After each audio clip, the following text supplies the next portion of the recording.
तलबा व तालिबात Farooq foundation online school के ज़रिए यकसा नसाब के मुताबिक तालीम हासिल करें। अगर हमारी वीडियोस पसंद आएँ तो चैनल को सब्सक्राइब करें और दोस्तों के साथ शेयर करें और बेल आइकन को लाजमी प्रेस करें ताकि आने वाली नई तालीमी वीडियोस आपको मिल सके। अस्सलाम वालेकुम बच्चों, उम्मीद है आप सब खैरियत से होंगे। बच्चों, ऑनलाइन स्कूल से आप मुकम्मल तालीम हासिल करके बोर्ड का इम्तहान बराए जमात नहम और दहम बेहतर तौर पर पास कर सकते हैं। आप अपनी उम्र और तालीम के मुताबिक मज़ीद तालीम हासिल करें। वालिदैन से फ़ोन या कंप्यूटर पर हमारी वीडियोस के ज़रिए तालीम हासिल करने की दरख्वास्त करें। रोज़ाना 1 से 2 घंटे ऑनलाइन पढ़ाई करें और जब आप स्कूल जाएंगे तो आपको मज़ीद किसी मदद की ज़रूरत नहीं होगी। इस तरह पढ़ाई करके अपना वक्त और वालिदैन के अखराजात में बचत कर सकते हैं। ऑनलाइन स्कूल की कोई फ़ीस नहीं है। आप जूम पर भी क्लासेस का फ़ायदा उठा सकेंगे। हर मज़मून की मुकम्मल तालीमी वीडियोज़ मौजूद हैं। Students, I am taking all these contents of this chapter from the Punjab textbook board. Students, today we are going to discuss about the review exercise from unit 5 to 8. First chapter is about the fifth chapter about the daffodils. Sixth chapter about the Qaids VN and Pakistan. Seventh chapter Sultan Ahmad Masjid and eighth chapter Stopping by Woods on Snowy Evening. Actually this was a poem. बेटा इस review exercise के अंदर हम जितने भी 5 से लेकर 8 तक जितने भी चैप्टर हैं हमने उन सब को एक दफ़ा से उनके क्वेश्चंस को दोबारा से देखना है। यहाँ पे मतलब कि इकट्ठे करके सारे चैप्टर्स में से कुछ क्वेश्चंस पूछे गए हैं तो हमने एक दफ़ा उनको दोबारा से करना है ताकि हमारी रिवीजन हो सके। First one is comprehension. Comprehension में बेटा फर्स्ट क्वेश्चन है आंसर द फॉलोइंग क्वेश्चंस। यहाँ पर 8 क्वेश्चन दिए हुए हैं, हम 1 बाय 1 के आंसर्स देखेंगे। First one is What do the daffodils represent in the poem? यहाँ पर पोइम के अंदर जो daffodils पोइम थी उसके अंदर daffodils जो है वो किस चीज़ को रिप्रेजेंट कर रहे हैं। So the answer is the daffodils represent the attractive and exciting beauty of nature and the impact of it on human being. This question related to the poem daffodils. Second one, how has the poet heightened the impact of the poem by using the figurative language? हाँ जी, poet ने figurative language को इस्तेमाल करते हुए कैसे poem को जो है मतलब कि उसका इम्पैक्ट उसके तासुरात को बेहतर किया। सो the answer is the poet has heighten the impact of the poem by using similes, metaphors, imagery and personification. शायर ने नज़म के तासुरात को या असरात को बढ़ाने के लिए मेटाफर, सिमिली, इमेजरी और पर्सोनिफिकेशन का इस्तेमाल किया। Next question, what was Qaid's concept of our nation? So students, this question is related to the chapter number 6, Qaids VN and Pakistan. So the answer is according to the Qaid's concept and nation, our nation is based on religion and culture with its distinctive outlook on life. कायद के तसव्वुर के मुताबिक हमारी कौम की बुनियाद ज़िंदगी के बारे में अपने इम्तियाज़ी नुक्ते नज़र के साथ मज़हब और सकाफ़त पर इस्तवार है। Next question, how can we become a strong nation? Also related to the chapter number 6. So the answer is we can become a strong nation by forgetting our differences and by following the path shown to us by our great Qaid. जब हम अपने बाहमी इख्तलाफात को भुलाकर और इस रास्ते पर चलकर जो कायद ने हमें दिखाया था एक मजबूत कौम बन सकते हैं। Next question, how does the interior of the मस्जिद लुक? जो मस्जिद है, so the question is about the chapter number 7 सुल्तान अहमद मस्जिद के मस्जिद का अंदरूनी मंजर कैसा था। द इंटीरियर ऑफ द मस्जिद looks very beautiful and attractive. मस्जिद का अंदरूनी मंजर बहुत ही खूबसूरत और पुरकशिश था। The lower level of interior is decorated with hand made ceramic tiles and different designs. The upper level is adorned with blue paint. There are strained glass windows with intricate design on them. The most remarkable thing in the interior is the mihrab, which is made of finely carved and sculptured marble. अंदरूनी हिस्से की निचली सतह हाथ से बनी हुई पुख्ता मिट्टी की टाइलों और मुख्तलिफ नक्शो निगार से आरास्ता थी। ऊपर वाली सतह जो थी वो नीले रंग से मुज़य्यन थी। रंगीन शीशे वाली खिड़कियां हैं जिन पर पेचीदा डिज़ाइन है। अंदरूनी हिस्से में सबसे नुमाया चीज़ वो मेहराब है जिसे अच्छे तरीके से नक्श किए हुए और तराशते हुए मार्बल से बनाया गया है। Next question 7, why was a separate royal room attach to the मस्जिद? हाँ जी, मस्जिद के साथ एक सेपरेट अलहदा से रॉयल रूम जो है शाही कमरा क्यों बनाया गया? It was attach to the masjid for the sultan and his family. It showed that the sultan was really a religious man and had firm faith in God. हाँ जी, ये इसलिए बनाया गया ताकि सुल्तान उसकी फैमिली के लिए बनाया गया, ये इसलिए बनाया गया और ये हमें ये जाहिर करता है कि सुल्तान जो था एक बहुत मजहबी आदमी था और वो खुदा के ऊपर बहुत ज़्यादा ईमान रखता था. Next question, why does the horse impatiently await the next move of his master. घोड़ा जो है वो अपने मालिक की अगली हरकत का बेसब्री से क्यों मुंतज़िर था? So the answer is the horse thinks it's strange to stay at a place where no farm house can be seen. He is confused and afraid so he impatiently await the next move of his master. घोड़ा ऐसी जगह रुकना अजीब ख्याल करता है जहाँ कोई फार्म हाउस दिखाई ना दे. वो घबराया हुआ है और डरा हुआ है, लिहाजा वो अपने मालिक के अगले कदम का बेसब्री से इंतज़ार करता है. सो students, this question is about the chapter number 8, stopping by wood on a snowy evening, which was a poem. Next question number B, paraphrase the following lines. In lines को paraphrase की form में लिखना है. These lines are taken from the second poem, stopping by wood on a snowy evening. Whose woods these are? I think I know. His house is in the village though. He will not see me stopping here to watch his woods fill up with snow. So paraphrase की form में जब हम लिखेंगे तो ये कुछ इस तरह से होगा. In this line the poet describe his experience of staying in wood on a snowy evening. He likes the beauty of wood. He says that he knows the owner of the wood. He lives in the village and can not see the poet staying in his wood. Next question is about the vocabulary. Question number 8, choose the correct option. यहाँ पर हमने जो बेहतर option है उसको choose करना है. First one is branches of the tree were covered with blanket of snow. In this sentence we find an example of dash. वो कह रहे हैं कि जो दरख्त की जो शाखें हैं वो स्नो यानी कि बर्फ़ की चादर से ढकी हुई हैं. इसके अंदर हमने कौन सी एग्जाम्पल जो है वो हमने मिली है.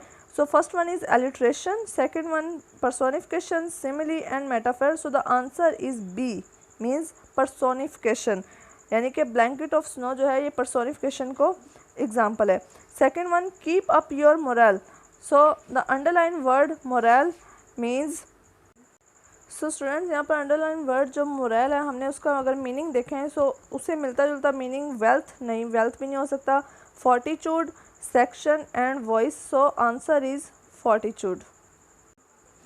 Third one, the floors are covered with carpets. The underlined word is an antonym of. यहाँ पर जो underlined word जो covered है हमने इसका antonym यानी कि उल्ट देखना है. तो cover का मतलब होता है ढका हुआ और यहाँ पर expose का मतलब होगा ज़ाहिर होना या नुमाया होना. Fourth one, the little birds are peeping yet. The underlined word is a synonym of. Peeping yet का बेटा क्या synonym होगा? So the answer is twittering, यानी कि बात करना या छोटी छोटी आवाज़ें निकालना. ठीक है. Next question is related to the grammar. First one is choose the correct option. यहाँ पर करेक्ट ऑप्शन को हमने चूज़ करना है. First one is the police disperse the crowded. Underline word is, underline word है बेटा क्राउडेड. तो crowded को जो अगर हम देखें तो यहाँ पर ये कलेक्टिव नाउन को रिप्रेजेंट करता है. C option. Second, the dog sat dash his master dash. यहाँ पर जो ऑप्शन है वो आएगा the dog sat beside his master. Third one, wait dash I return. Wait till I return. So the answer is D. Fourth one, I heard a noise dash from behind the room. हाँ जी, आई heard अ. सो इसका answer यहाँ पर आएगा coming, coming from behind the room. Fifth one, he spoke very loud. The underline word is an adverb of. Very loud जो है बेटा ये है मैनर में आता है. ठीक है, तो ये एडवर्ब ऑफ मैनर इसकी एग्जाम्पल है. Next one, six, we watched him go. Underline word is an. अगर हम यहाँ पर देखें अंडरलाइन वर्ड जो है वो गो है तो यहाँ पर ये आएगा इन्फिनिटिव, डी ऑप्शन. ठीक है. Seventh one, he is fond of cooking. He is fond of cooking. The underlined word is an. So underlined word is cooking. Cooking क्या है यहाँ पर? Cooking है gerund. So option A. 8th one, if you had studied hard, you dash succeeded. So the answer is would have. D option. ठीक है, you would have succeeded. 9th one, the shoe is pressing on my toe. The underlined phrase is dash. So on my toe जो है बेटा ये आएगा preposition phrase, क्योंकि देखिए यहाँ पर ऑन का वर्ड यूज़ हो रहा है तो प्रपोजिशन को रिप्रेजेंट कर रहा है। Next one 10th, which of the following is an appropriate sentence. यहाँ पर अप्रोप्रिएट सेंटेंस कौन सा है? वी आर, सी ऑप्शन है, we are usually tired by the end of the day. तो ये अप्रोप्रिएट सेंटेंस है, यहाँ पर बेहतर है, वरना बाकी जो है वो उनकी डायरेक्शन चेंज हो रही हैं जिसकी वजह से वो सेंटेंस जो है वो प्रॉपर मीनिंग नहीं दे रहा। Next question is about the writing skills. Right a paragraph on any social issue topic. हाँ जी, यहाँ पर ये सेल्फ राइटिंग जिसकी हम अक्सर बात करते रहते हैं कि सेल्फ राइटिंग जो है वो आपकी कैसे बेहतर होगी, क्योंकि आप सेंटेंसेस जब तक कवर नहीं करेंगे, आप सारी ग्रामर को कवर नहीं करेंगे, जो हम साथ साथ करते रहे हैं, आप अगर मीनिंग्स को, वोकेबलरी को इम्प्रूव नहीं करेंगे तो बेटा आपके लिए सेल्फ राइटिंग करना बहुत मुश्किल हो जाएगा। तो इसीलिए यहाँ पर साथ साथ सेल्फ राइटिंग के क्वेश्चंस दिए जाते हैं ताकि आप उसको प्रॉपरली कर सकें। First one is right a paragraph on any social issue और टॉपिक। किसी भी सोशल इशू या टॉपिक के ऊपर आपने एक पैराग्राफ लिखना है। अगर आपको याद हो तो ये पीछे भी एक एक्सरसाइज के अंदर हम ये क्वेश्चन कर चुके हैं। सो अगर हम इसके पॉइंट्स को देखें, right a clear topic sentence. हाँ जी, टॉपिक का जो सेंटेंस है वो क्लियर होना चाहिए, स्पॉटिंग डिटेल्स होनी चाहिए, उसके example, definition, comparison, clarification, explanation, ये सारा कुछ होना चाहिए। नेक्स्ट, यूज़ अप्रोप्रिएट प्रोनाउन होने चाहिए, relationship and transitional devices with in the paragraph, ये सब चीज़ें होनी चाहिए। ऑर्डर ऑफ अरेंजिंग होना चाहिए, यानी कि डिटेल जनरल से स्पेसिफिक की तरफ जाना चाहिए। ठीक है, अब हम इसको देखते हुए, हमने ऑलरेडी करप्शन के ऊपर हमने एक टॉपिक किया था, हम उसी को दोबारा से डिस्कस कर लेते हैं। करप्शन के ऊपर अगर हम कोई लिखें, ये सोशल इशू है, इसके ऊपर जब हम नोट लिखेंगे या पैराग्राफ लिखेंगे तो कुछ ऐसे होगा। Even though corruption is considered are major ill of modern society, it is not something that has taken shape in recent times. Corruption nowadays is more worrisome because of its volume and prevalence in almost all aspects of human activity, and what makes it dangerous is its tendency to unjustly favor some at the expense of others. The unfair advantage that those who adopt corrupt practices enjoy create all-round bitterness and hatred in the society. Based on the belief that checking or minimizing corruption is more practicable than eliminating it altogether, it is being effectively contained with the help of certain methods. By adopting an arrangement of check and balance, many modern democratic societies have reduced the volume of corruption in them and brought a sense of order in their governance. In such an arrangement, power is so well distributed within their governments that no individual or such group is able to decide and influence policy without the knowledge and approval of the others.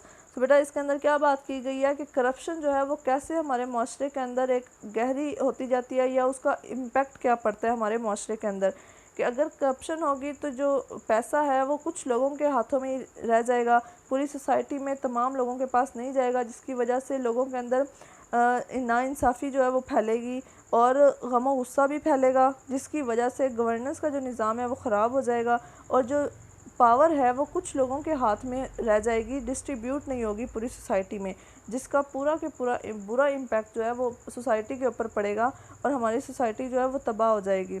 ठीक है, next, in Pakistan the main reason for the failure in controlling corruption is that the ruling class, consisting of politicians and bureaucrats irrespective of party affiliation and social background, is generally corrupt. Those that are not corrupt, so few in number that their strength cannot win the fight against corruption. In such cases, therefore, the concept of check and balance will not play any useful role, because those responsible in ensuring the check and balance may themselves be corrupt. हाँ जी, पाकिस्तान के अंदर सबसे बड़ी वजह ये है कि corruption जो है वो इस वजह से आम है क्योंकि जो रूलिंग पार्टीज़ हैं या रूलिंग क्लास है जो पॉलिटिशियन या ब्यूरोक्रेट्स होते हैं वो खुद ही करप्शन के अंदर इन्वॉल्व होते हैं। बहुत कम लोग होते हैं जो कि करप्शन में इन्वॉल्व नहीं होते, लेकिन उनकी तादाद ही इतनी कम होती है कि उनकी बात को माना ही नहीं जाता। और जो करप्शन का चेक एंड बैलेंस है उसके ज़रिए से उसको रोका जा सकता है, लेकिन चेक एंड बैलेंस करने वाले लोग खुद ही करप्ट होते हैं, जिसकी वजह से इस चीज़ के ऊपर काबू नहीं पाया जा रहा अभी तक। But even with the cooperation of the people it may not be easy to move head against the issue of corruption because the people themselves owing to the fraudulent system in which they live may be knowingly or unknowingly adopting corrupt practices. The leadership by being free of corruption and set an example for the people to follow। हाँ जी, बताया जा रहा है कि cooperation लोगों की वजह से ही करप्शन जो है वो बहुत ज़्यादा फैलती है। अब कुछ लोग जानबूझकर उसको फैला रहते हैं, कुछ लोग अनजाने में सबब बन रहते हैं करप्शन को फैलाने का। क्यों? क्योंकि वो उनको पता ही नहीं होता कि उनके किस काम से जो करप्शन है कम होगी और किस काम से करप्शन जो है वो फैलेगी, जिसकी वजह से वो जो लीडरशिप है मतलब कि उससे भी छुटकारा नहीं पा सकते जिनको वो फॉलो करते हैं। So next question also about the writing skills. Write any expository composition showing comparison and contrast between things, events, situation, places, action, ideas or problems. So students, यहाँ पर हमने कोई भी ऐसा पैराग्राफ लिखना था जिसके अंदर कंपैरिजन किया गया हो किसी भी दो चीज़ों के बारे में। वो चीज़ें भी हो सकती हैं, जगह भी हो सकती है, कोई इवेंट भी हो सकता है, कोई हालत भी हो सकती है। सो हमने यहाँ पर जो हमने पिछले चैप्टर के अंदर सिटी लाइफ और मतलब कि rural life and urban life का जो हमने कंपैरिजन किया था हमने उसको लिया है। First of all, rural areas. The rural areas comprises of small villages. The inhabitants are mostly farmers and handicraft workers and petty vendors. Village people are simple, honest and hardworking. Their life is very simple. They live in mud houses. Drinking water, gas and electricity are the most rare facilities.